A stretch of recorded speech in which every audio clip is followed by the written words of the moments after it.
अच्छा, आज मैं आपके साथ टिक्कों की मैरिनेशन जो है वो शेयर करने वाली हूँ। मैंने बीफ टिक्का बोटी बनाई थी और उसको मैरिनेट किया था।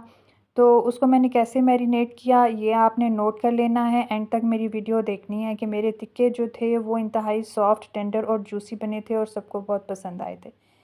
बीफ टिक्का बोटी मैंने बना ली थी, गोश्त को धो के नेट में डाल लिया था। अदरक के क्यूब्स मैंने ले लिए थे, अदरक को मैं क्यूब्स फॉर्म में सेव कर लेती हूँ। दही ले लिया था, वो भी आपने गोश्त के मुताबिक ले लेना है। टिक्का मसाले का जो भी ब्रांड आप यूज़ करते हैं वो आपने ले लेना है और उसको दही में शामिल कर देना है।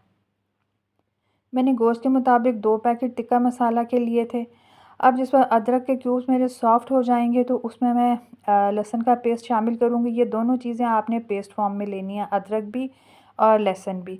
दोनों को पेस्ट फॉर्म में लेना है, अच्छी तरह इनको मिक्स कर लेना है, जबकि दही में हमने टिक्का मसाला भी मिक्स करके रख लिया है।